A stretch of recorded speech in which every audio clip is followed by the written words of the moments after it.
Good morning ma'am. நான் தான் பின்ட்டுவோட அம்மா. ஓகே மேம், உங்களுக்காக தான் வெயிட் பண்ணிட்டு இருந்தேன். உங்க பொண்ணை பத்தி சொல்லணும்னா கம்ப்ளைண்ட்ஸ் நிறைய அடிக்கிட்டே போகலாம். ஹோம்ஒர்க் பண்றது இல்ல, சொல்றபடி கேட்கறது இல்ல, பக்கத்துல இருக்க பேசிக்கிட்டே இருக்கிறது, அடிக்கடி பாஸ்கெட் பால் வாலிபால்னு சொல்லி கிரவுண்ட்லயே இருக்கும். அந்த இன்ட்ரெஸ்ட் படிப்புலயே மட்டும் இல்லாம எல்லா சப்ஜெக்ட்லயுமே ஃபெயில் ரேட்டிங்ல வச்சிருக்கோம். நீங்க என்ன மேம் வீட்ல சொல்லியே தர மாட்டீங்களா? மேம், படிக்க வைக்கிறதுலாம் எங்க வேலை கிடையாது மேம். அது உங்க வேலை. உங்களை நம்பி தான் நாங்கள் ஸ்கூலுக்கு அனுப்புறோம். அவ ஃபெயில் ஆனா நீங்க தான் மேம் பொறுப்பு, நாங்க கிடையாது. நீங்க நல்லா சொல்லி தந்தா அவ ஃபெயிலா இருக்க மாட்டா. நீங்க திட்டுறீங்க, ஆனா அவ பேசுறா அப்படின்னா நீங்க திட்ட வச்சு நீங்க திட்டிருக்கணும் மேம். இப்போ அவங்க ஷூக்கு வந்து பாலிஷ் நல்லா பண்ணல, இல்ல சாக்ஸ் கலர் வேற மாறிட்டாங்க, இல்ல ரிப்பன் சரியில்லை, இல்லாட்டி டை ஒழுங்கா கட்டல, ஐடென்டி கார்டு போடல அப்படின்னா அது நாங்க பொறுப்பு மேம். நாங்க ஏத்துக்கிறோம் அந்த பொறுப்பு.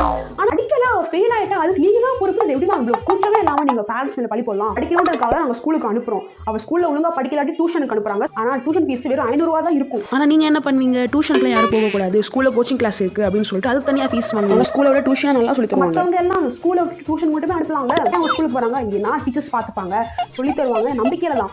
நீங்க நல்லா சொல்லி தருவீங்கன்னு நம்பிக்கையில தான் நாங்க பேரண்ட்ஸ் நிம்மதியாக ஒர்க்கை பார்த்துட்டு இருக்கோம். ஓகே மேம், இப்போ நான் எஜுகேட்டடா இருக்கேன் அப்படின்னா நான் சொல்லி தரல அப்படின்னு நீங்க சொல்றீங்க. இப்போ நான் அன்எஜுகேட்டடா இருக்கேன்னா அப்ப யார் மேம் பொறுப்பு? நீங்க தான் பொறுப்பு. நீங்க தான் சொல்லி தரணும். எங்களுக்கு தெரியலன்றதுக்காக நான் உங்ககிட்ட அனுப்பி விடுறோம். என் பொண்ணு வந்து வாலிபால் பாஸ்கெட் பால் போறானா, she has a lot of interest on that ma'am. அதனால தான் அவ போறா. ஏன் இன்ட்ரெஸ்ட் காட்டுறா? ஏன்னா நல்லா சொல்லி தராங்க. நீங்களும் சொல்லி தாங்க. அந்த இன்ட்ரெஸ்ட்டா உங்க சப்ஜெக்ட் மேலயும் காட்டுவா. மேல ஃபால்ட் வச்சுட்டு சும்மா வேலைக்கு போறவங்களை கூப்பிட்டு வச்சுட்டு உங்க பொண்ணு நல்லா வளர்க்கல, கவனிக்கல அப்படிலாம் சொல்லாதீங்க மேம். நீங்க நல்லா சொல்லித்தாங்க. அதுக்கப்புறம் இந்த மார்க்ஸை வந்து ப்ளூ மார்க்கை மாற்றி காட்டுங்க. Thank you ma'am.